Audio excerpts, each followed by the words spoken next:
Hey guys, want to welcome you guys back here to you YouTubers. Back in the garage again. See what we're working on this weekend. This was Sunday. Today is Monday. Didn't have a babysitter for my kids, so I had to get my kids on the bus. That meant that I got to stay home. Well, it didn't mean that I really had to stay home, but, well, you know how it is when you got a project you're working on. So, anyway, that's the air compressor in the background. I apologize for that, but it'll cut off here in a second. So anyway, this is my 1948 Ford F1 panel truck. Panel trucks are kind of hard to find anymore. They didn't make a whole heck of a lot of them to begin with. As you can see, down the side, panel truck. I built this about 3 years ago. I give $500 for it, and had 2 different clips and a lot of welding and about 3,000 gallons of Bondo later, and you come up with a truck. But the motor didn't have a motor in it. The engine that would have been in it would have been a flathead V8. I didn't have one of those. So I did some searching around with my buddies in the junkyards, and we came across a 360 Ford, which is a good motor. I had one in a 74 Ford pickup. It was a beast. It was a powerhouse. Transmission in this thing is a 4-speed T18 Borg Warner. We call it the Granny Low. Rock picking. You get out, you put it in gear, you can walk alongside the truck, and it kind of just goes by itself. But anyway, we put the 360 in there, and it ran. The guy I bought it off from, I give $75, I think, for the motor and the transmission. Oh, maybe I give $100, I can't remember. But I ended up selling the other transmission to my buddy who wanted the transmission. So I ended up with the motor for like $75 or whatever, $50. So motor, put it in. It's actually sitting right here.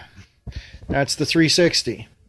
It ran, smoked like a beast, but it run. So, but it, I mocked it up so I could figure out where the engine mounts and things were going to go. As you can see, there's kind of a funky set of engine mounts in there, but they work. There's rubber on the block, so it's just has to get a solid mount out there to hook the motor to. Anyway, that's the 360. Probably 2 years ago, maybe more now, I bought this motor. Okay. This one's all kind of painted up pretty and looks a little better because this one's been rebuilt. Kind of a redneck rebuild. I didn't really go through and have the cylinders and have it line bored and all that good crap. These motors here, you take them apart, you check cylinders, make sure the pistons are complete, and give them a little hone so the rings got something to go against. You drop a new set of rings in them and some mains and rod bearings, and I put a new timing set in it. And what else did I do? Oh, I cleaned up the heads and just kind of lapped them in and made sure they were all cleaned up good. And only problem I had with this motor, and the only thing that I'm really concerned about, is the rear main seal. The rear main seal in these motors are 2-part seals, and they have part of the seal goes in the cap, part of it goes in the block, and then you're supposed to like stick the two together so they don't seam, right on the seam, which is a great idea. It's a wonderful idea. But it's kind of like threading a needle with a piece of clothesline. It gets all mushed up. It doesn't want to go in the hole. You're trying to squash it up in there and fight with it. And so I ended up basically just kind of filling everything full of silicone and putting the cap on her and hoping for the best. So now this engine stand that you see here, as you can see, it's got a little radiator on it, got a little fan. This was built for testing Crosley motors. Maybe some of you guys, old timers out there, remember the Crosley cars. They were little tiny cars, had little 4-cylinders in them. A good friend of mine, he's passed away. He used to play with Crosleys. And this stuff was all up in his barn, and his wife wanted to get this junk out of here, so Actually, my other buddy ended up with this engine stand, and then he wasn't using it, so I had a use for it to mount this 390 in. See, this isn't a 360. See, this is a 390. Ford FE blocks are 352s, 360, 390. They're basically all the same block.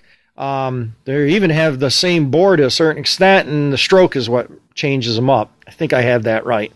You guys can attack me if I mess that up, but I know the 360 and the 390, I'm pretty sure has the same bore, but the stroke is different. So you can't even tell if you pull them off and try to measure the bore, because the bores are the same. But the guy I bought this off from, I give him $100 for the motor. He said that it needed a rebuild. I know I should have rebuilt the 360, but this one's it's a 390. These were put in cars more than trucks. 360s were more of the truck motors. 390s were more of the car motors. So they got a little higher speed to them, I guess. That's the theory behind it, I guess.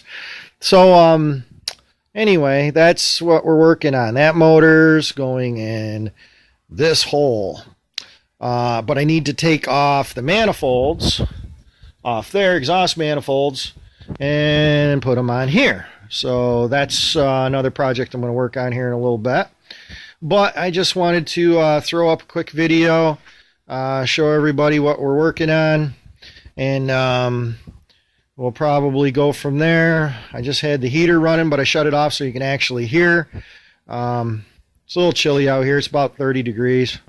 Not terribly bad. So anyway, that's what we're working on, and I hope to have it back together, well, probably not today, but maybe the next day or so. Thanks for watching, guys. Catch you later.